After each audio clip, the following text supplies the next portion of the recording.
Bonjour, alors hier soir j'ai reçu un message au sujet d'un tweet de Jean-Luc Reichmann. Alors moi j'ai un gros problème avec les tweets avec Jean-Luc Reichmann, c'est que comme je suis kéblo, et oui, Jean-Luc Reichmann m'a kéblo, donc je ne peux pas voir ses tweets, bah tant pis, hein, c'est pas grave, hein, donc bon. Et il semblerait que il ait répondu à un tweet d'une tweetos qui s'appelle Émilie, que voici, que voilà, donc son message était: la meilleure blague de la semaine, l'animateur ose dire à ce maître de midi d'aller féliciter les autres joueurs. Un faux maître de midi était présent pendant 150 spectacles, il n'a jamais eu un geste pour les autres candidats, et pas une fois l'animateur lui a fait la remarque. Comme dirait l'autre, c'est pas faux. C'est pas faux. Bon, donc, et c'est vrai que hier, pendant 2 jours, c'est vrai que Nicolas n'était pas allé voir les candidats, mais c'est vrai qu'hier, il est allé. Bon, il faut savoir que l'émission d'hier était enregistrée, comme je vous l'ai dit, ça devait être le 16 ou le 17 janvier, hein, d'accord. Bon. Et puis, donc il a répondu et tout, mais ce qui s'est passé, un truc qui était assez rigolo, c'est que vous avez les fans de Jean-Luc Reichmann qui sont allés contre la pauvre Émilie, et puis je suis allé voir ses messages pour voir si ce qu'elle disait c'était des conneries. Eh bien, vous allez rigoler, regardez. Jean-Luc Reichmann, mon ami, mon pote Jean-Pierre Pernaut, MDR, Monsieur Reichmann a préféré la plage que d'aller faire ses adieux à son ami.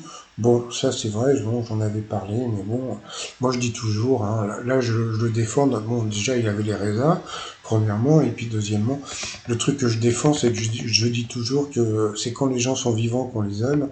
Après, bon, pour moi, j'aime pas trop les enterrements, bon, passons. Après le reste, 12 coups de midi, ouah, trop marrant de parler la bouche pleine, bon exemple pour les petits. Alors je ne suis désolé, mais Émilie, je l'applaudis, parce que bon, ça j'en parle tout le temps, donc bon, bah voilà, de ce côté-là, il n'y a pas de problème. En plus, alors à chaque fois, c'est des dates différentes, hein. Donc là, c'était le 6 novembre. Un ouvrier qui gagne 500 euros pour sa journée sur des questions de collégiens, et ça fait la gueule, il connaît pas la valeur de l'argent. Bravo. Bravo la non-culture des auteurs, il existe un dieu à tête de panthère, c'est celui de la guérison, Madfet. Les questions, c'est spécial 80-90 aujourd'hui, donc bon, bah voilà. Donc bon, bah je suis désolé, hein, moi je l'applaudis, hein, l'Émilie. Hein. Et puis après, qu'est-ce que c'était? Faudrait peut-être lui apprendre l'humilité à votre protégé.